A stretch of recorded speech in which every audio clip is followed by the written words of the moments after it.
Rapazzi, professora Bruna Oliveira de História. E o nosso bate-papo de agora, eu gostaria de começar com uma outra forma, indicando a vocês uma música da Bia Ferreira, chamada Cota Não É Esmola. Tá? Então, eu vou recitar alguns versos. Existem muitas coisas que não te disseram na escola. Cota não é esmola. Experimenta nascer preto, pobre, você vai ver como são diferentes as oportunidades. E nem venha me dizer que isso é vitimismo. Não ponha culpa em mim para encobrir o seu racismo. Dito isso, vamos falar aqui das desigualdades raciais e o movimento negro, especificamente o movimento negro no Brasil. Tá? Bom, para que nós consigamos entender isso, nós precisamos voltar um pouquinho e entender o que é o racismo estrutural. Nós vivemos numa sociedade racista e esse racismo, ele dura estruturalmente. O que eu quero dizer? O racismo, ele está engendrado, ele está tão grudado dentro da nossa sociedade, dentro da nossa república, né, que é muito difícil aí as pessoas que têm os seus privilégios verem agora negros, né, ocupando cargos de poder, por exemplo. Isso é absurdo de se pensar. Né? Então, assim, a gente está aqui no movimento das desigualdades raciais, a gente já está dizendo, há uma desigualdade, certo? Então, assim, vamos pensar nas palavras. Eu estou dizendo para vocês, afirmando, nós estamos falando de uma desigualdade racial. O racismo construído estruturalmente, nós precisamos lembrar que mais de 4.900.000 negros foram trazidos para o Brasil à força para serem escravos. Né? Então, cai naquela questão da diáspora. Né? Diáspora é um movimento migratório forçado, certo? Então, nesse movimento migratório forçado dos negros, nós tivemos exatamente 4.900.000 pessoas que vieram para cá para serem escravizadas. Isso são os números oficiais, fora as pessoas que morreram, né? Porque o translado, digamos assim, para poder chegar até o lugar no Brasil, para poder dos africanos vindos para o Brasil, para poder chegar até aqui, a viagem não era de primeira classe, eles eram colocados no fundo do navio, né? Deixados lá para morrer, não tinham comida, não tinham nada. Quem sobrevivesse, chegava. Quem não sobrevivesse, era jogado dentro do mar. Tá?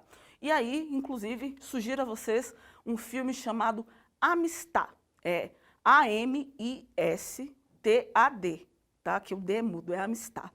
Então, por favor, assista esse filme, para poder entender o que foi, né, a violência com que acontecia a escravidão muito antes das pessoas que foram escravizadas chegarem ao Brasil. Tá? Nós estamos falando aí, então, de um movimento racial, um movimento extremamente desigual, certo? Quando eu falo para vocês de medidas afirmativas, então nós precisamos partir aí da questão da morfologia, vamos analisar palavra por palavra.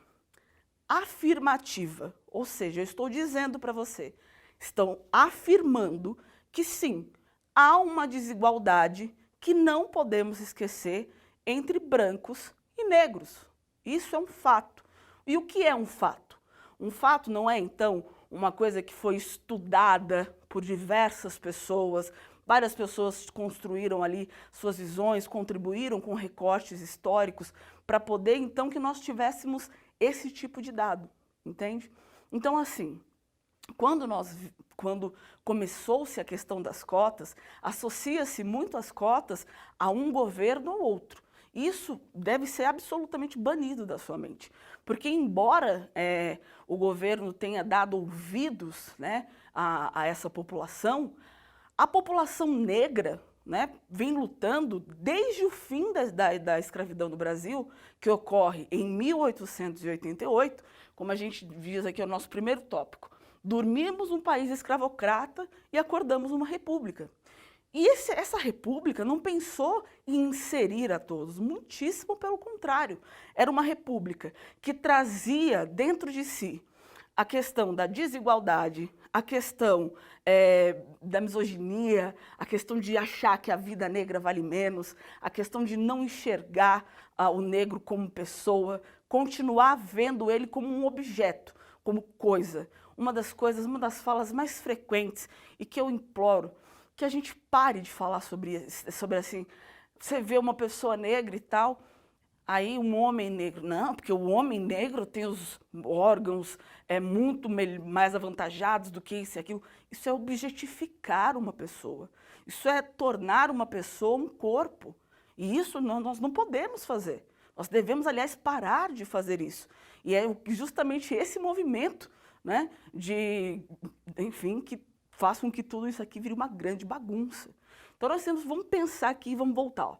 Em 1917, quando Abdias Nascimento, um grande dramaturgo, nasce, ele vem aí com um TEM, que é o Teatro Experimental do Negro, que vai se desenvolver um pouquinho mais lá para frente, em 1937, 44, se não me falha a memória, certo? O Teatro Experimental do Negro, ele tinha por objetivo colocar negros na cena teatral, né? Ou seja, dar espaço para pessoas negras aparecerem, falarem, enfim, interpretarem. E esse movimento foi abafado, né? E só vamos falar disso novamente em 1978, com o Movimento Negro Unificado, que é o MNU, né? O Movimento Negro Unificado, ele luta pela igualdade racial. E aí, uma coisa que eu gostaria de falar com vocês, que há uma diferença entre igualdade e equidade, certo? Não adianta a gente continuar nessa imaginação de quem estuda num colégio particular em que a mensalidade custa 14 mil, 5 mil, enfim, tem a mesma oportunidade, o negro vai ter a mesma oportunidade estudando na escola pública. Não vai. E por que não vai? Porque os professores que trabalham para essa rede, eles ganham muito mais do que os professores que trabalham na rede estadual. Então, na verdade, Paulo Freire vai dizer muito isso, né? A educação, ela é um projeto feito para dar errado. Por quê? Porque é um projeto feito para que as pessoas continuem exatamente no lugar em que elas estão. Então, assim, se eu nego a informação, a amplitude de informação, muitas escolas, escola pública não tem computador de informática, sala de informática, não tem, sabe, assim, uma série de recursos que outras pessoas vão ter. Fala, mas é meritocracia. Não existe meritocracia em um país desigual. Ou seja, o que é meritocracia? É conseguir as coisas por mérito, né? E uma outra coisa que é muito importante é que as pessoas veem as cotas e elas falam assim, mas é cotista, isso aí é desigualdade. Não, primeiro porque a cota, o cara não chega e fala assim, oi, tudo bem? Eu quero minha vaga aqui, vim buscar, eu sou cotista. Não, ele passa por um processo de vestibular como qualquer um. A diferença é que o caminho dele foi um pouco mais difícil. E aí vocês imaginem que nós estamos aqui numa corrida. Nós temos uma Ferrari e um Fusca. Quem vai chegar primeiro no final da linha? Então, o Fusca, no caso, infelizmente, é colocado como povo negro, porque é muita desigualdade. E essa desigualdade que acontece desde que o Brasil é Brasil, certo? Então, assim, nós estamos falando, eu quero comentar com vocês, nós estamos falando de a cada 23 minutos, então, estamos aqui, nós estamos conversando há uns 10 minutos, então, daqui a um pouco mais de 13 minutos, um jovem negro vai ser morto no Brasil. Porque, segundo as últimas estatísticas, a cada 23 minutos morre um jovem negro no Brasil.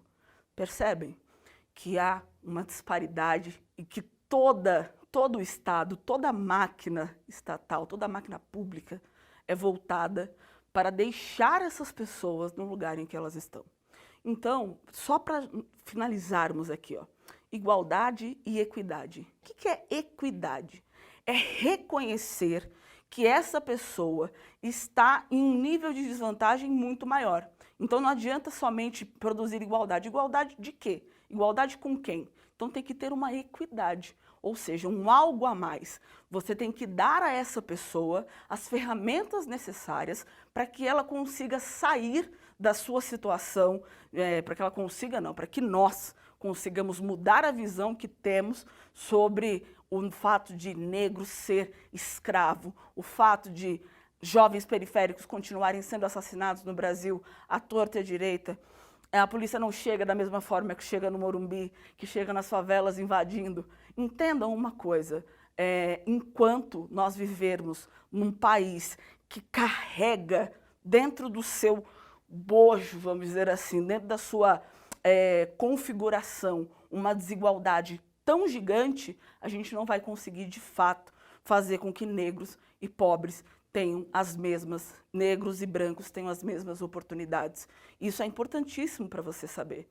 Então, assim, a provocação que eu deixo para você é, de fato, você ser contra as cotas é algo positivo? Porque as cotas existem hoje porque elas são necessárias para igualar o número de pretos na universidade, pelo menos. Mas e nos outros aspectos sociais? Será que, de fato, nós conseguimos romper com o pensamento escravocrata que conduz, que compôs, né, por muito tempo toda a história do Brasil? Não, nós não conseguiremos. Mas uma coisa eu tenho certeza, nunca mais conseguirão calar a nossa voz, porque a voz preta continuará ecoando a todos, e vamos bradar, e vamos gritar, e vamos fazer a diferença, até que todos tenham as mesmas oportunidades. Negros e negras não devem se sentir inferiores por nada, muito pelo contrário. Não cale a sua voz, não deixe a sua voz ser abafada. Nós podemos mais, sim. Yes, we can do it. Sim, nós podemos. Ubuntu.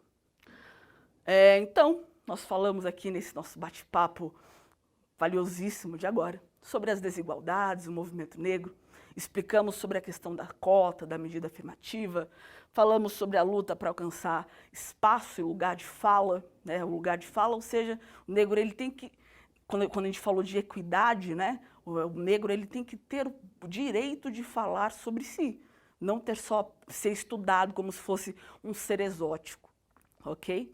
Eu sugiro que vocês tirem uma foto da lousa, dessa lousa linda, e que vocês estudem, para vocês estudarem onde vocês estiverem, para vocês debaterem com outras pessoas. Eu espero que vocês tenham gostado. É isso. Tamo junto e até a próxima.